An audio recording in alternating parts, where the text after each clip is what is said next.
Alright guys, third game from today's replay pack from Ghost to Gamers. I'm not going to waste my time talking about it, we are just going to load this game. This is actually, I forgot what game it is. This is someone against someone, so I guess GL Snute against, oh yes, Snute against ForGG. Now I remember, we are on Antiga Shipyard, and because there's really not many Terran players in tournaments, I decided I'm just going to, you know, do free replays with Terran players, because I really like Terrans. I like Terrans and I cannot lie. And I really have no... I really cannot rhyme, because someone's gonna laugh at me in a few minutes. Anyway, ForGG against Snute. Snute was Snute at the Ministry of Win? I believe he was. So yeah, I believe he was at the Ministry of Win. Anyway, ForGG, a Korean player, and ForGG versus Snute on Antiga Shipyard. ForGG is a player that I would say is a great player, but there's something that he lacks. I can't really put my finger on it, but I'm watching his games, and there's always something that he's not doing that he should be doing, or that he could have done. That could have won him the game. And actually, you know, someone could say, you know what, that's like with every other player, you know, like they could build more drones. It's not about that. I mean, it's about that ForGG like misses a timing somewhere, or doesn't drop the whole game. Actually, ForGG drops a lot sometimes when he feels like it or something. And ForGG is going to do a gasless expand. One barracks already working on building the first marine, and we don't see any refineries, so yep, ForGG is going to expand pretty quickly over here. How is Snute going to react to that? I'm kind of wondering, because when you see a Forge fast expand from Protoss against Zerg, the Zerg players handily react with building an additional hatchery after their initial spawning pool, and this is not the case. This is not the case with ZVT, where Snute has already been grabbing his. Oh no, he's just doing an extractor trick. Where Snute is he gonna expand? I'm kind of wondering, because as I said, this is not always the case with TVZ. Zerg players usually expand at around the 7th, 8th minute mark. This is obviously not something that you always have to do, playing Zerg against Terran who does a 1-rax expand.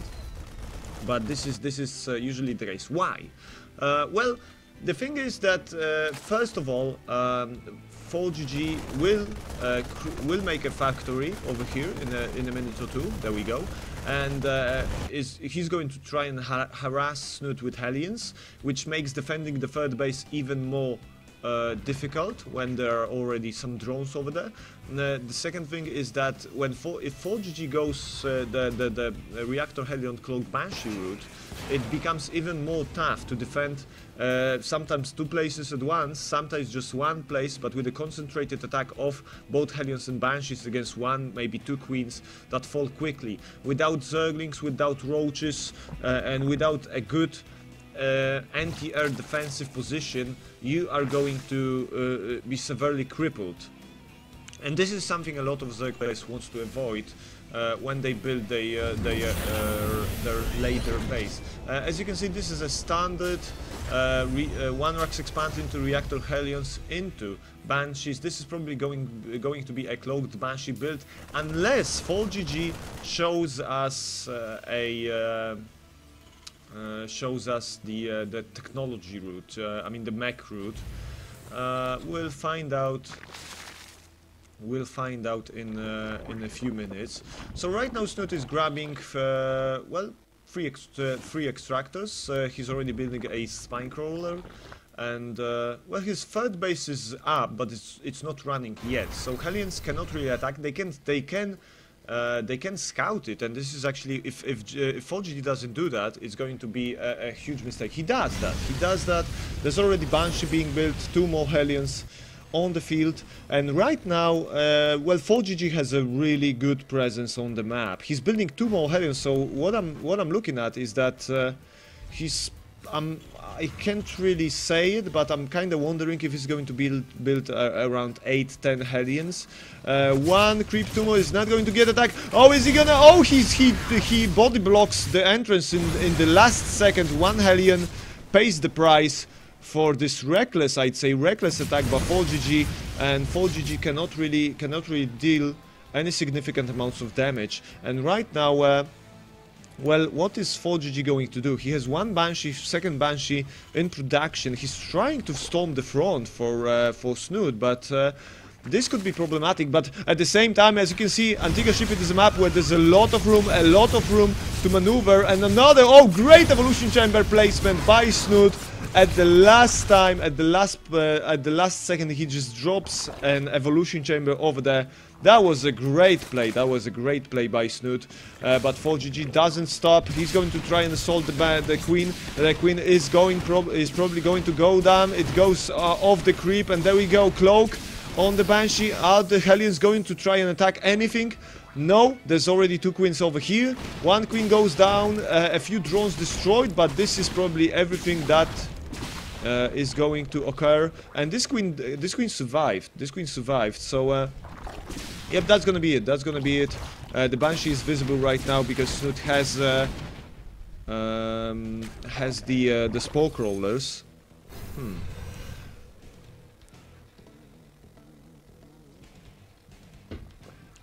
Excuse me, gents and ladies. I had to lubricate my throat.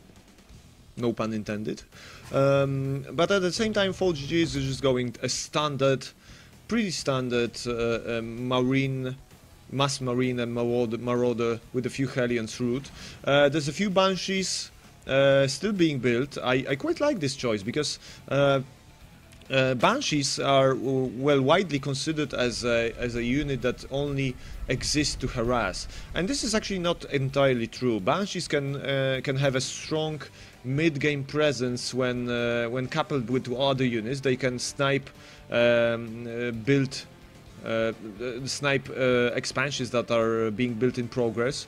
They can harass armies, especially armies without anti-air support. They can harass bases in the middle stages of the game when there's a few more of them. But right now this is not going to be the case. Right now, well, Snute has a really good anti-air defense. Oh, run, Spinecrawler, run! There we go. This Spinecrawler runs to safety. So the thing is that the Banshees can be a strong unit in the mid game, but at the same time they have to be used carefully. And this is actually a great use for the Banshee. 2 queens already down, but this is not great. 1 Banshee goes down. Oh, dearie me. Dearie me. More Hellions, actually a lot of Hellions and Marauders and a few Banshees. There's really no anti-air defense, so this build from ForGG could be easily destroyed by quick Mutalisks, but this is not something that we are seeing right now. And there's a huge attack, a few Zerglings running towards the Hellions to get absolutely roasted. A few roaches over here also. Snute already has a few banings. We are going to see. Are we going to see the Banshee destroyed? 2nd Banshee gets destroyed, but there's already there's still a lot of Hellions, a lot of Marauders. These Marauders are stimmed, so they are quite fast and agile. ForGG is trying to split his armies, destroying a few banings. There's still 3 queens trying to do something. Is this Banshee visible? Yes, it is. It gets destroyed. And actually, this is a bad spot for ForGG. He has to retreat. 4th Banshee trying to do something, but there's already 5 queens over here and an overseas. So this Banshee is gonna get destroyed lest it falls back. Snute with 7 queens and a lot of transfusion. That's a lot of transfusion. So these queens are going to live longer than King. Whoever lived longer than a queen. Actually, 1 queen, but just barely goes down. No, it doesn't go down. That was like 5 HP transfusion save. This queen has 26 HP. There it gets transfused. A few more Zerglings and Banelings trying to connect with the Hellions. It's gonna be successful. More queens coming down. This Banshee is invisible, so all we have to get an overseer over here. This overseer cannot be sniped. More transfusions, more Banelings. He's trying to oh, wow, nice connection, and ForGG is trying to destroy the queens. One queen goes down, the Banshee goes down, second queen almost dying, third one goes down, but a great surround by Snute, and ForGG losing the lot of his army. Right now the reinforcements are getting slaughtered as well, but the Marines are gonna prevail on the field of battle. Queens are desperately trying to move back onto the creep when they are much more agile, and by agile I mean they don't have to drag their heavy ass along on the concrete. I'm kind of wondering, because if Queen has a heavy ass, why doesn't it leave a trail?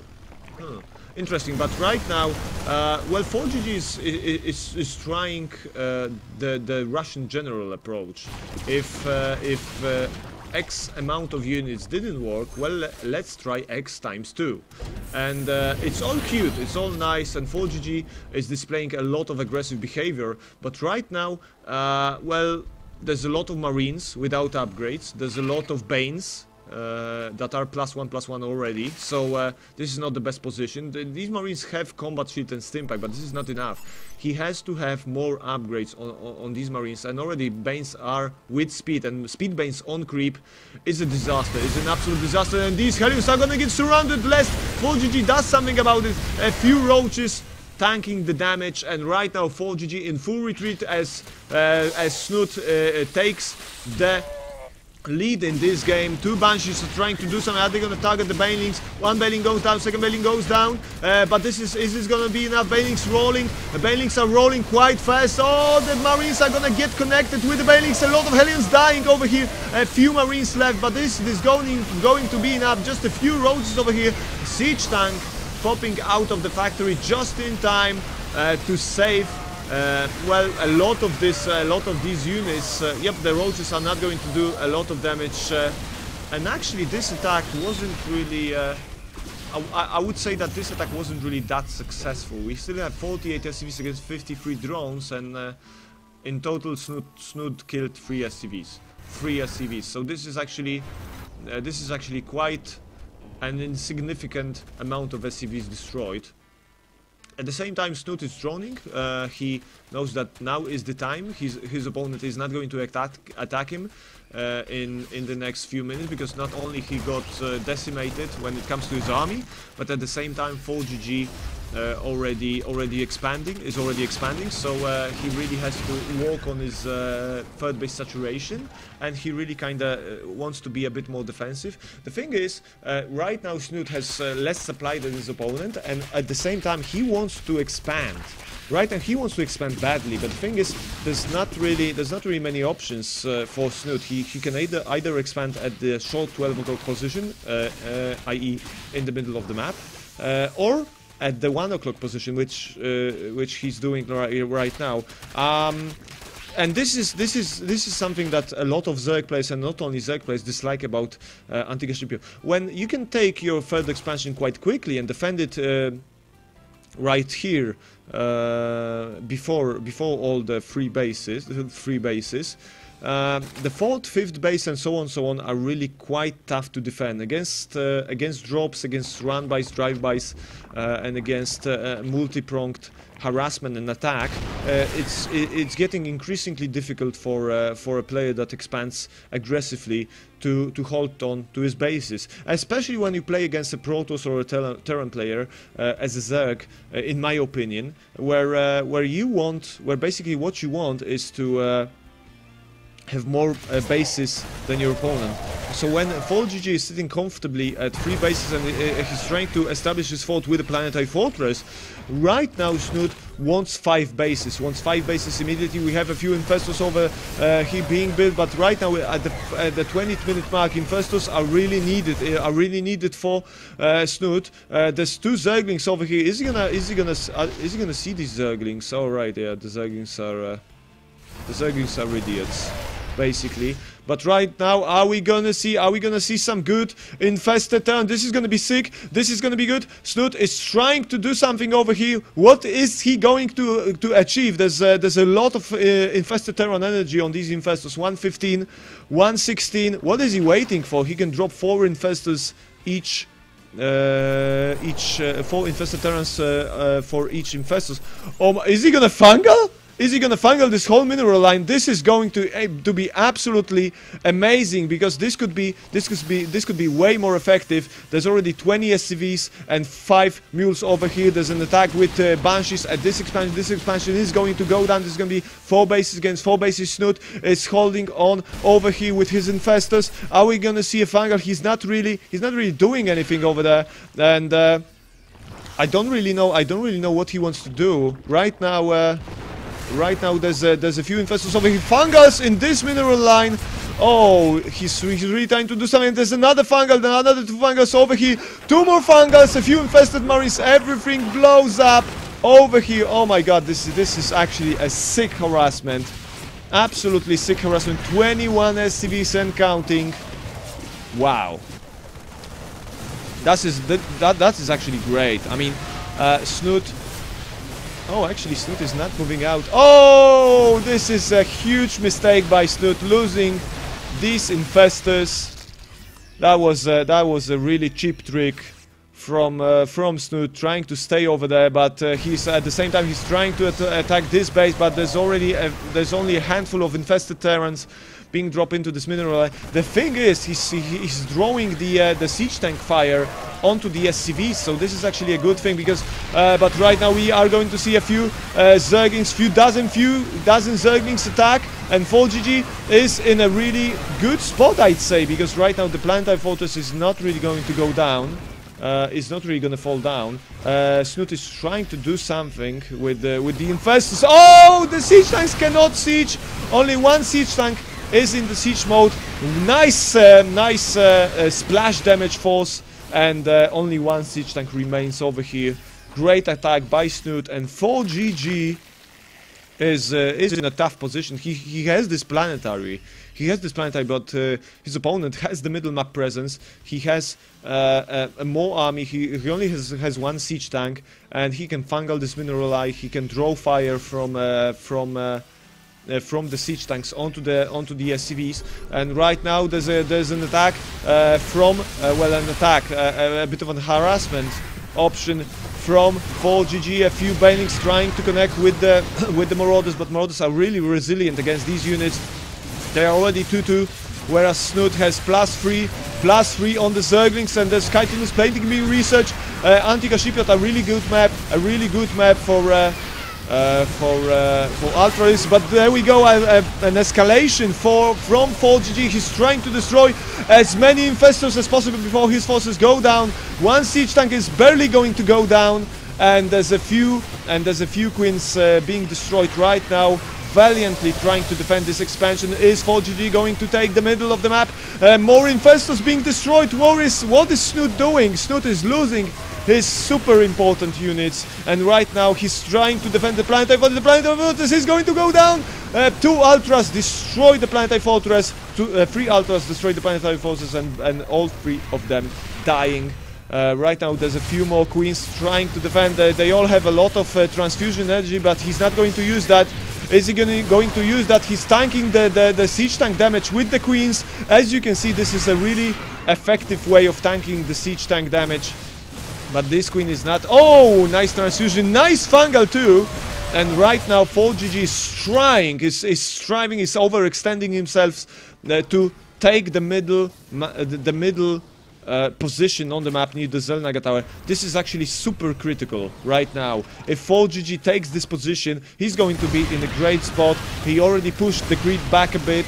he really needs to push the creep back right now. He really needs to destroy these creep tumors, and he's shelling on the fourth base. The fifth base is already being built right now, but this is way too early for the drones to just do anything over there. The siege tank is attacking the spore crawler. Is he in range? But right now we are going to see a few infested terrans. The infestors are getting targeted.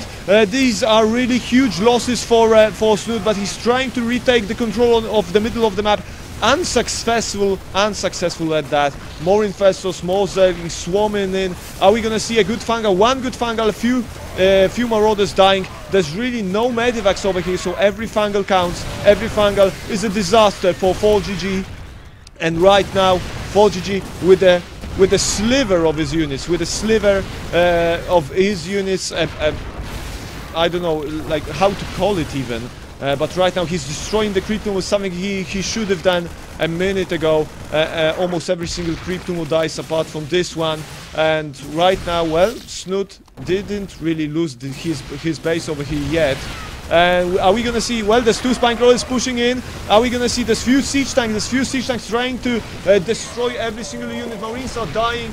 There's two spine crawlers trying to do something over here, but only two spine crawlers without the support of Zerg units are not really going to do anything. As few infested terrans in the third base of ForGG, destroying SCVs again. 44 SCVs already destroyed, and we have 23 SCVs against 69 drones. This is actually looking great for Snute if he can defend his bases.